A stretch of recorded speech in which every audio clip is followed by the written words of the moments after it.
Olá, alunos e alunas de filosofia moderna. Vamos entrar no mundo do século XVIII, esse século importante no contexto das experiências civilizatórias na Europa. É o século da Revolução Francesa e é o século do Iluminismo. Aliás, há uma associação entre um evento e outro. A Revolução Francesa foi uma mudança, uma transformação revolucionária, extraordinária, no contexto da França do século XVIII.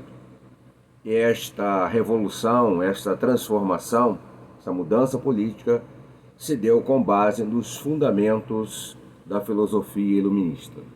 Se pode dizer perfeitamente que a Revolução Francesa ela é resultante de um processo da ação do pensamento iluminista.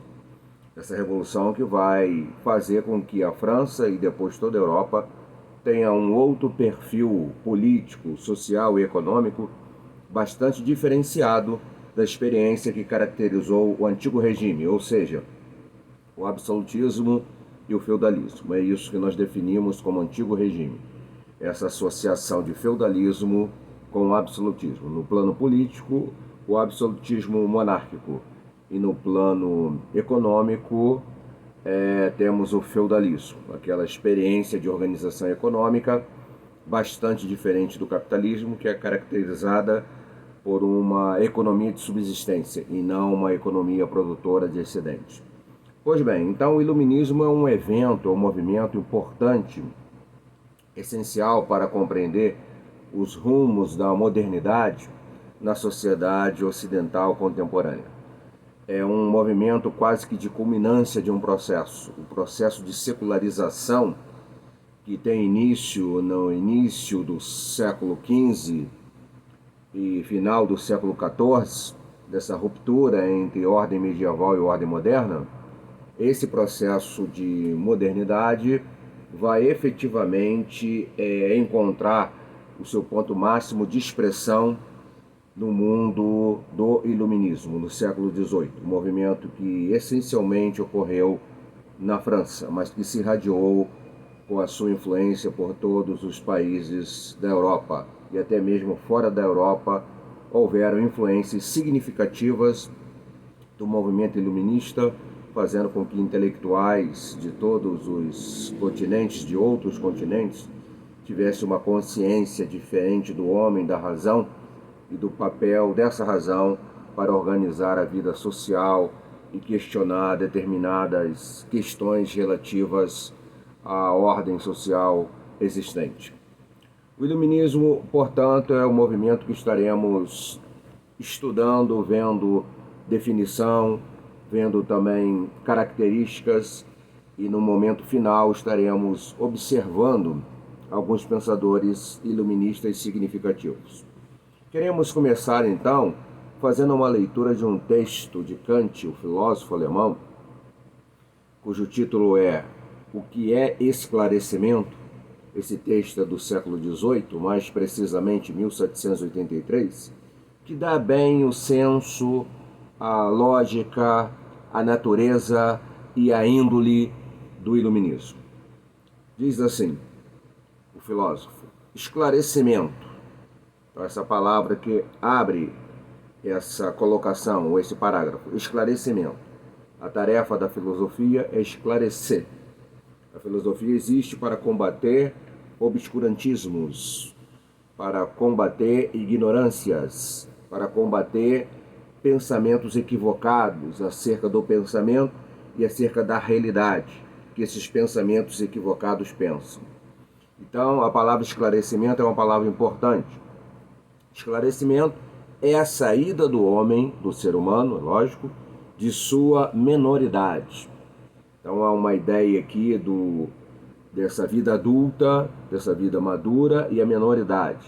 Temos uma consciência disso no processo social. Crianças não têm uma maturidade intelectual que o adulto tem. Então essa é a ideia que Kant está trabalhando. O esclarecimento é a saída do ser humano da sua menoridade, do qual ele próprio é culpado. Ninguém é culpado da sua vivência de infância, é uma fase da vida. Mas ficar num esclarecimento precário acerca do conhecimento, do seu valor e da realidade que nos cerca, podendo ter um conhecimento mais adequado do próprio conhecimento e a partir daí ter um conhecimento mais adequado da realidade, isso é uma tarefa que cada ser humano, cada civilização, cada sociedade, cada grupo social deveria se impor. Então Kant está dizendo, ele próprio, o ser humano, é culpado de estar nesse estado de minoridade e não ter essa autonomia racional. E ele prossegue dizendo, a minoridade é a incapacidade de fazer uso do seu entendimento sem a direção de outro indivíduo.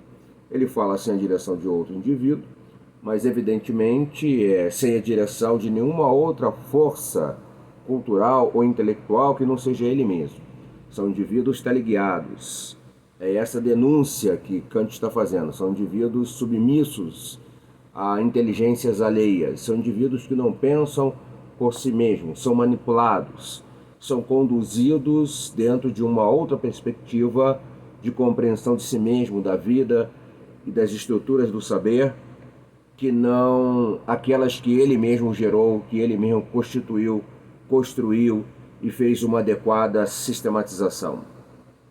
O homem é o próprio culpado dessa minoridade, o homem no sentido de ser humano.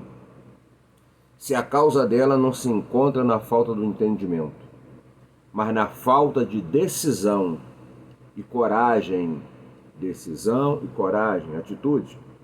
Atitude filosófica é uma atitude de decisão, pensar filosoficamente, pensar com racionalismo, pensar com lógica, pensar com aprofundamento de raciocínio, pensar com meticulosidade.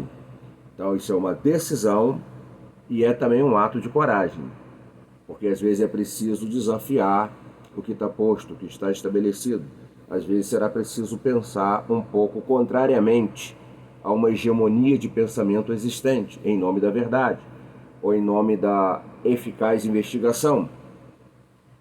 Mas na falta de decisão e coragem de serviço de si mesmo, sem a direção de outro. Então, Kant está denunciando esse indivíduo, essa pessoa, esse ser humano, que abre mão de pensar por si mesmo e pensa apenas a partir do outro. É um ser humano que não entende o valor da potência da sua capacidade intelectual, não consegue vislumbrar que há nele uma possibilidade efetiva de um exercício de autonomia racional. Kant está chamando então cada indivíduo para um posicionamento filosófico, é claro, de uso da sua razão, de uso da sua inteligência. Ele diz assim, ouse pensar, tem coragem de fazer uso do teu próprio entendimento.